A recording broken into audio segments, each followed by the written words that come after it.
जो हमारा second polymer है ना वो है पॉलीएस्टर।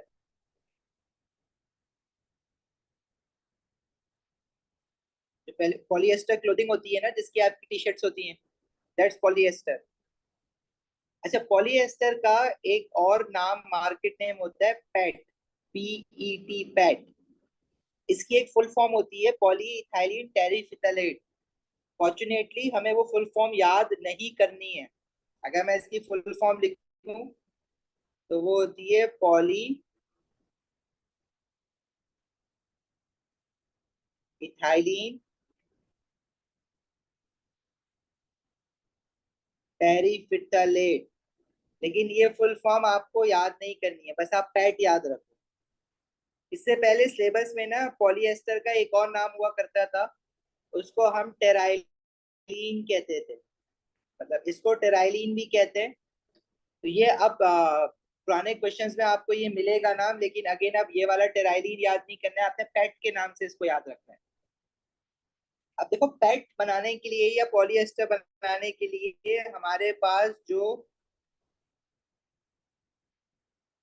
मोनोमर्स होते हैं वो दो तरह के हैं। एक है हमारा,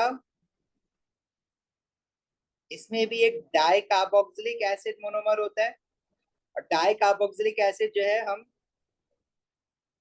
अगेन एक बॉक्स बनाएंगे और उसके राइट और लेफ्ट दोनों जगह कार्बोक्सिलिक फंक्शनल ग्रुप बनाएंगे, डाई कार्बोक्सिलिक। और जो सेकंड मोनोमर है हमारा पैट बनाने के लिए वो होता है डायऑल। डायऑल मोनोमर में हमारे पास क्या होता है, ये जो बॉक्स है इसके राइट और लेफ्ट पे दो जगह अल्कोहल फंक्शनल ग्रुप होगा, हाइड्रोक्सिल फंक्शनल ग्रुप। अल्कोहल को तो आप जानते हो। अब जब ये मोनोमर्स आपस में एक दूसरे के साथ ज्वाइन होंगे, इनके कार्बोक्सिलिक एसिड और अल्कोहल के बीच में जो बॉन्ड बनता है वो आपने ऑलरेडी पढ़ा हुआ है। क्या नाम होता है इस बॉन्ड का?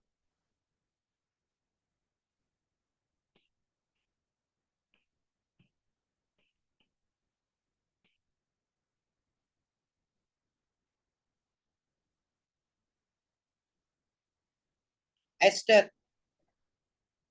और ये किस तरह से बनेगा? इसमें से भी देखो वाटर मॉलिक्यूल एलिमिनेट होगा। तो अगर मैं कार्बोक्सिलिक का OH हटा दूं और अल्कोहल का H हटा दूं, this will also release a water molecule. और ये दोनों मोनोमर्स जो होंगे वो आपस में एक दूसरे के साथ ज्वाइन होते जाएंगे।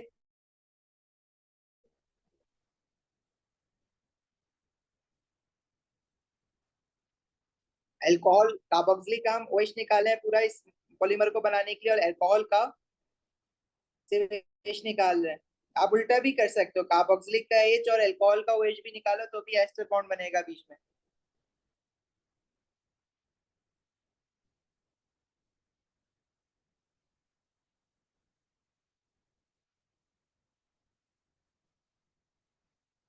कार्बोक्सिलिक का जो कार्बन है फिर वो बॉन्ड बना लेगा अल्कोहल के ऑक्सीजन के साथ। इस तरह से ये डिफरेंट मोनोमर्स आपस में ज्वाइन होते जाएंगे। और बीच में जो फंक्शनल ग्रुप आपको दिखेगा वो एस्टर बॉन्ड, बहुत सारे एस्टर बॉन्ड दिखना शुरू हो जाएंगे आपको।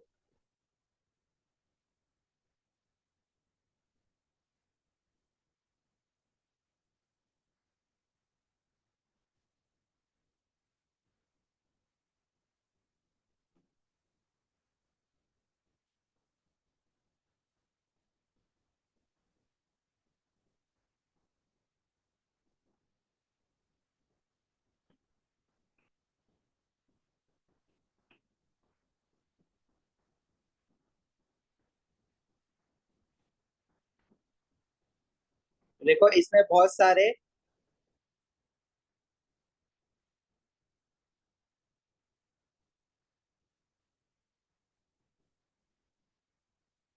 एस्टर फंक्शनल ग्रुप आएंगे।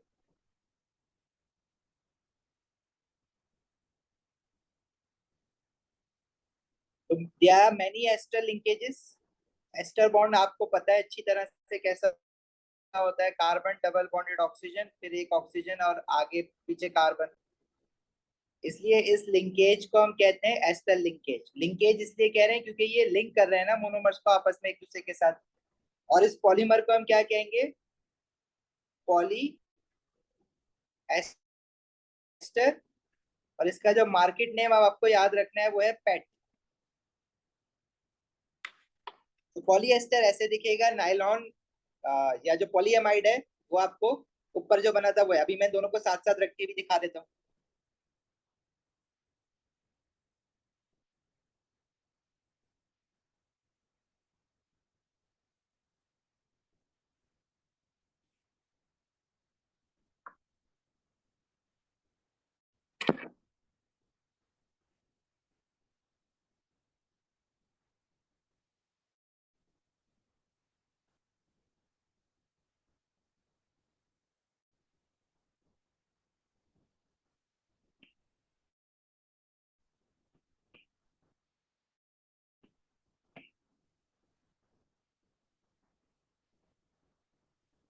ये है हमारा नायलॉन, जिसमें बहुत सारे पॉलीएमाइड्स हैं।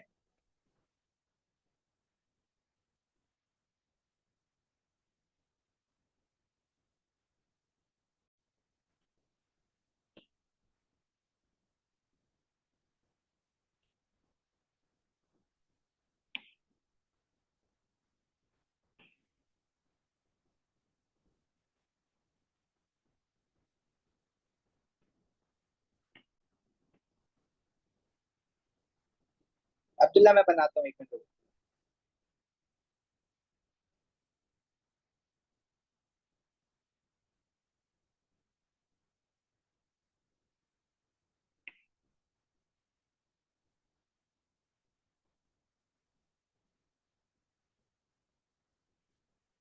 और ये आ गया हमारा पैट, जो कि एक पॉलीएस्टर है।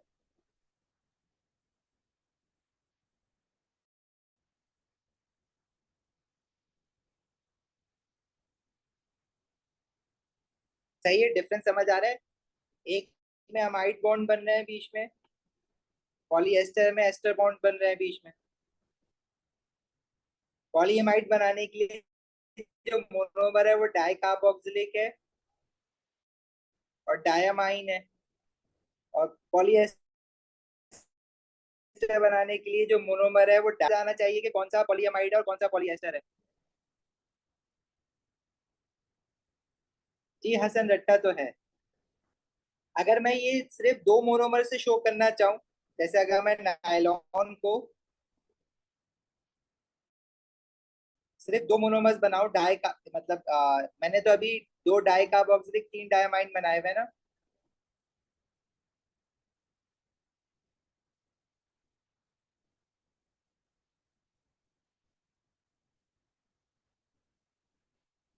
फिर देखो ये कुछ इस तरह का दिखेगा।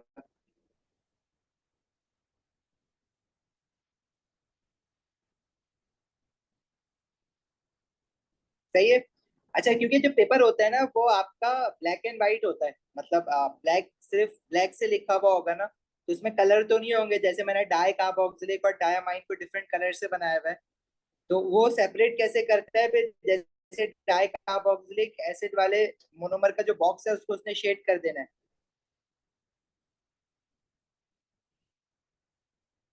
इसी तरह जब पैड बनाएंगे और सिर्फ दो मोनोमर बनाएंगे तो कुछ इस तरह से दिखेगा।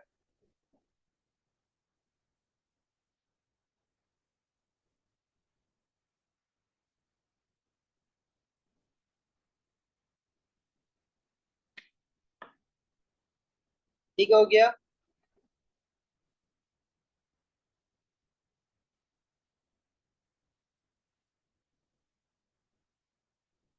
आगे बढ़े।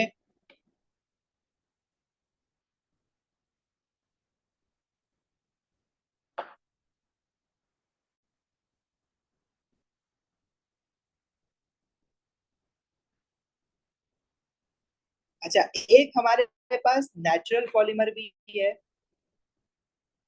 उसको हम कहते हैं प्रोटीन्स।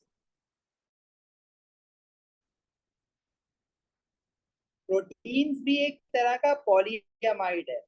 प्रोटीन मोनोमर्स, जिन मोनोमर से बनेगा उनमें भी जो बॉन्ड बनेगा या लिंकेज बनेगी वो पॉलीएमाइड लिंकेज बनेगी। जी अभी ये दोनों हमेशा ऐसे ही बनेंगे, आपको याद रखना है। अच्छा, प्रोटीन का जो मोनोमर है ना, वो एक ही तरह का मोनोमर होता है। और वो जो प्रोटीन के मोनोमर्स हैं वो कहलाता है अमाइनो एसिड्स। मोनोमर में जैसे एक साइड पे कार्बोक्सिलिक फंक्शनल ग्रुप होगा और उसी मोनोमर में दूसरी साइड पे अमाइन फंक्शनल ग्रुप होगा। और वो जो बीच वाला कार्बन है उस पे हाइड्रोजन लगा और कोई और डिफरेंट चीज अटैच्ड हो सकती है। जैसे मैंने यहाँ पे आर लिखा है ना, तो ये आर जो है वो कुछ भी हो सकता है। मतलब ये आर हाइड्रोजन भी हो सकता है, ये आर जो है वो कोई CH3 फंक्शनल ग्रुप भी हो सकता है, ये कुछ भी हो सकता है। क्योंकि हमारे पास हमारी ह्यूमन बॉडी में अराउंड 21 से 22 डिफरेंट अमाइनो एसिड्स होते हैं। सही है, तो ये जो बस सारे अमाइनो एसिड्स होते हैं ना, उन सबका एक ही स्ट्रक्चर होता है, बस सिर्फ जो डिफरेंस होता है। जैसे फॉर एग्जांपल, एक अमाइनो एसिड ऐसा है जिसमें यहाँ आर की जगह पे एक और हाइड्रोजन लगा हुआ है। और एक अमाइनो एसिड हमारे पास ऐसा है जिसमें सब कुछ सिमिलर है। सारे अमाइनो एसिड में ये सारे बॉन्ड सेम होते हैं, बस ये जो आर है ना जहाँ पे, वहां पे डिफरेंस आ सकता है। जैसे यहाँ पे CH3 लगा हुआ है। ये डिफरेंट अमाइनो एसिड जो होते हैं ना, वो आपस में एक दूसरे के साथ अमाइड बॉन्ड बना सकते हैं। देखो ये मेरा पहला अमाइनो एसिड है, इसके बराबर में एक दूसरा अमाइनो एसिड है।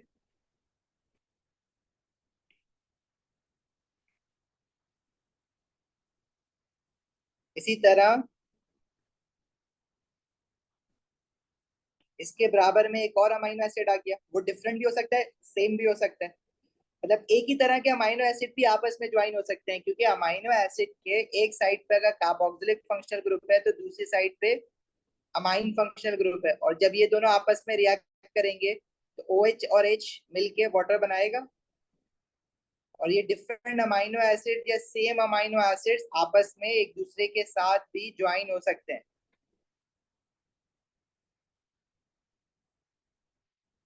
तो हमें जो फाइनल स्ट्रक्चर मिलेगा वो कुछ इस तरह का होगा।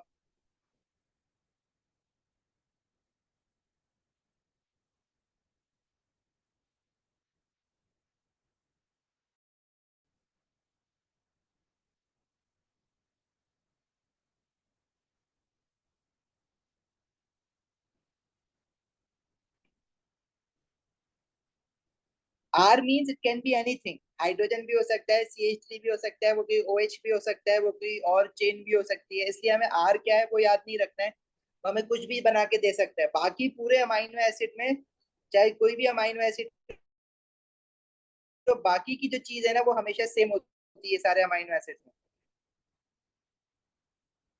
अब अगर अमाइनो एसिड में जो बीच में चीज बनी हुई है इसको अगर हम हाइड कर दें और इसकी जगह पे बस एक बॉक्स बना दें, बॉक्स के एक साइड पे हम दिखा देते हैं कार्बोक्सिलिक फंक्शनल ग्रुप और दूसरी साइड पे हम दिखा देते हैं अमाइन फंक्शनल ग्रुप। ठीक है, तो ये एक अमाइनो एसिड है। इसी तरह इसके बराबर में जो दूसरा अमाइनो एसिड होगा, अगर मैं बॉक्स के अंदर जो चीजें हैं वो हाइड कर दूं तो वो भी इसी तरह का दिखेगा। इसमें एक साइड पे कार्बोक्सिलिक फंक्शनल ग्रुप होगा और दूसरी साइड पे अमाइन फंक्शनल ग्रुप होगा। तो ये लोग भी आपस में रिएक्ट कर सकते हैं। लेट्स से एक मैं तीसरा अमाइनो एसिड भी बना देता हूँ। again they will release a water molecule, and carbon of carboxylic acid and nitrogen of amine, they will react together to form amide linkage. तो अगर मैं बॉक्स वाले अमाइनो एसिड बनाऊंगा तो फाइनल पॉलीमर मुझे कुछ इस तरह का दिखेगा।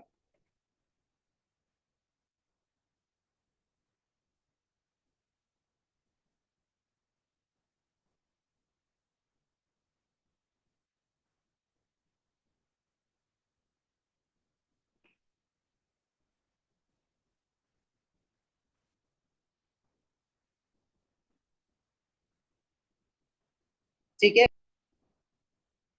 जी।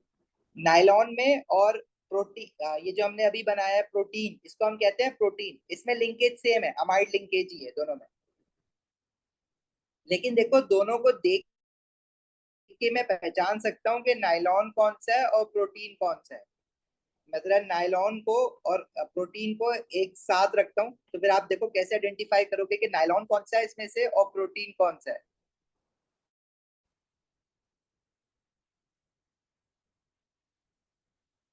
नेमिंग देखो, अगर नेमिंग आएगी तो आपने इसको इन फॉर्म ऑफ प्रोटीन या नायलॉन बताना है।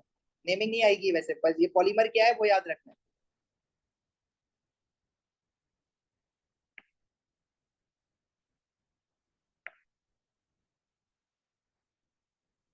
इसको जो है ना,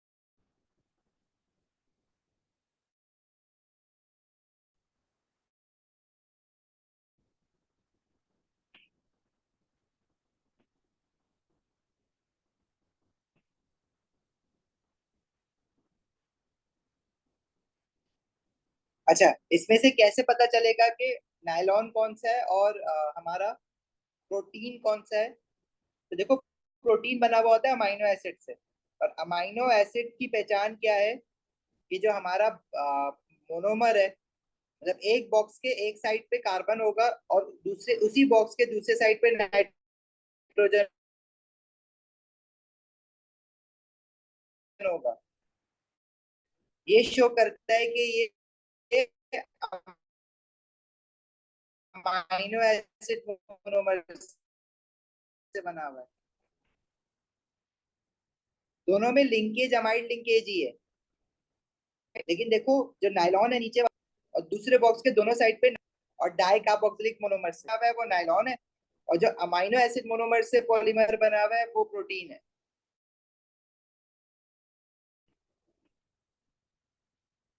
क्योंकि इसमें देखो ये जो हमारे पास है मोनोमर्स, इसमें एक साइड पे कार्बोक्सिलिक फंक्शनल ग्रुप है और एक साइड पे अमाइन फंक्शनल ग्रुप है, तो इट मींस कि ये अमाइनो एसिड मोनोमर से बना हुआ है। और जो नीचे वाला नायलॉन है उसमें देखो डायमाइन है, क्योंकि बॉक्स के दोनों साइड पे नाइट्रोजन है, और जो दूसरे टाइप का मोनोमर है उसमें बॉक्स के दोनों साइड पे कार्बोक्सिलिक है। तो ये शो कर रहा है कि ये डायमाइन और डाई कार्बोक्सिलिक एसिड मोनोमर से बना हुआ है, तो ये हो जाएगा नायलॉन। और जो जो सिर्फ एक ही तरह के अमाइनो एसिड, जिसके अमाइनो एसिड से बना हुआ है जिसमें बॉक्स के एक साइड पे कार्बन होगा एक साइड पे नाइट्रोजन होगा, ये पहचान है अमाइनो एसिड की, तो ये हो जाएगा प्रोटीन।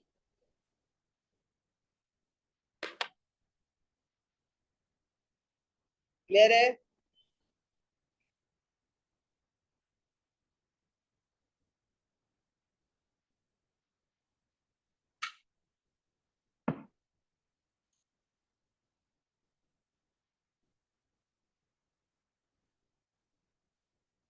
अच्छा चलो, एक बात और बताओ मुझे, पहले तो बताओ ये जो मैं पॉलीमर बना रहा हूँ ये कौन सा है।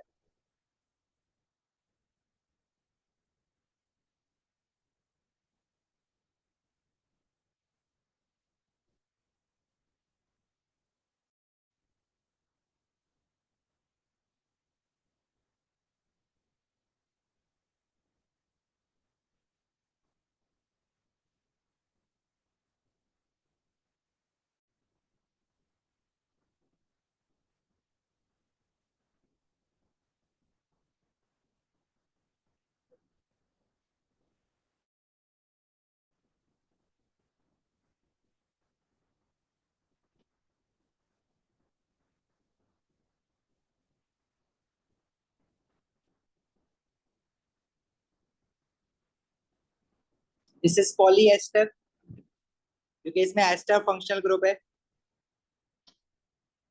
इस पॉलीएस्टर को ना मैं वापस ब्रेक डाउन भी कर सकता हूँ।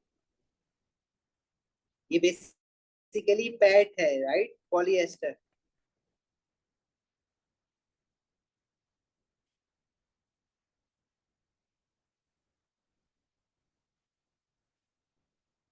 पॉलीएस्टर और PAT can be converted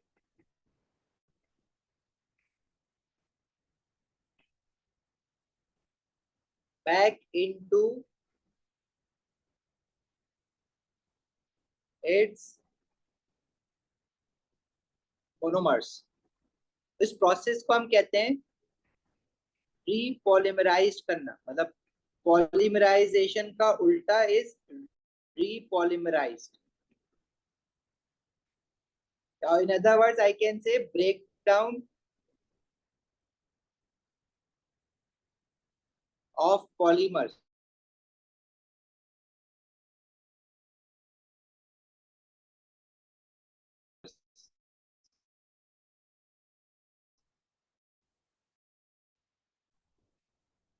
of polymers भी कहते हैं। हमारा कार्बोक्सिलिक एसिड और अल्कोहल रीजनरेट हो गया था, इसी तरह हम पॉलीएस्टर को भी रीपॉलीमराइज या इसकी हाइड्रोलिसिस कर सकते हैं। कैसे? Add acid like hydrochloric acid डाल के इसको अगर हम हीट कर देंगे तो ये वापस ब्रेक डाउन हो जाएगा, ठीक है, और इसमें दोबारा से जो वाटर है वो ऐड हो जाएगा, इसलिए हम इसको हाइड्रोलिसिस कहते हैं। ब्रेक डाउन कहाँ से होगा ये? हाँ, फॉस्फोरिक एसिड भी डाल सकते हो, बस आप ये याद रखो कि एसिड डाला है और हीट करा है। ये जो ब्रेक डाउन होगा, ये जो एस्टर हमारा फंक्शनल ग्रुप है ना, COO, मतलब यहां से ब्रेक डाउन होगा कार्बन और ऑक्सीजन से।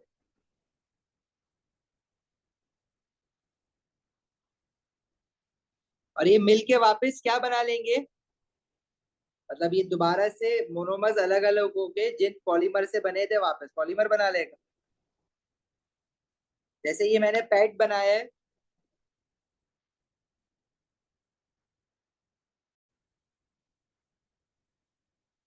तो इसके दोनों साइड पे जो कार्बोक्सिलिक फंक्शनल ग्रुप है वो पूरा दोबारा से बन जाएगा डाई कार्बोक्सिलिक।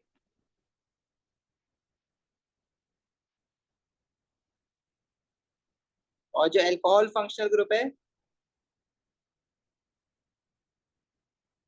वो दोबारा रीजनरेट हो जाएगा OH। इसमें देखो वाटर दोबारा से ऐड हो गया ना, दो हाइड्रोजन और एक ऑक्सीजन ऐड हो गए, तो दोबारा से क्या मिल गया हमें?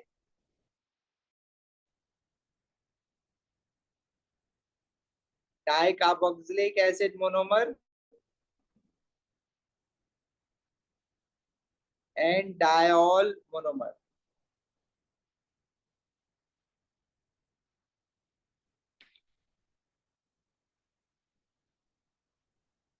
हसन, बात नहीं समझ आई आपकी?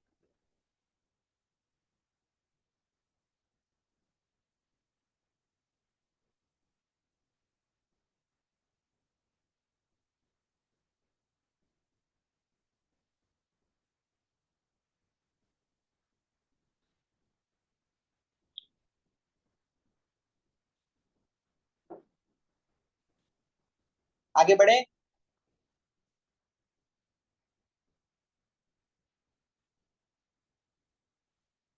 वापस देखो ब्रेक डाउन कर रहे हैं पॉलीएस्टर को, बस ये पर्पस है। और क्यों करते हैं ब्रेक डाउन, उसके बहुत सारे रीजन हैं, हम लोग उस डिटेल में नहीं जा रहे, बस हमें ये पता होना चाहिए कि हाँ ये वापस रीपॉलीमराइज हो सकता है। और एसिड एज एसिड इसलिए डाला है, एज अ कैटलिस्ट काम करता है, वो स्पीड अप कर देता है। अगर मैं इसे वाटर डाल के हीट करूंगा ना तो भी हो जाएगा। एसिड एज अ कैटलिस्ट काम कर रहा है, स्पीड अप कर रहा है बस, और कोई पर्पस नहीं है उसका।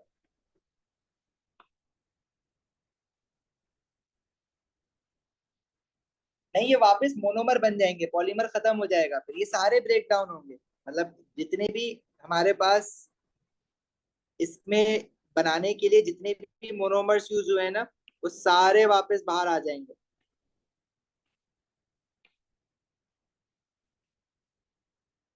ठीक है, तो यहाँ पे अभी दो डाइकार्बोक्सिलिक और दो डायोल बने हुए हैं, तो ये सारे बाहर आएंगे। ठीक है, मैंने इसे बना के दो दिखाए आपको, क्योंकि एक जैसे ही है ना सारे।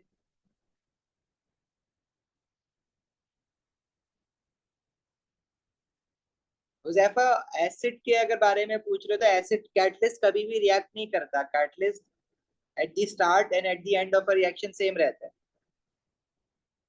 तो वो HCl वैसे का वैसे ही रहेगा जैसा था, HCl रिएक्ट नहीं करेगा।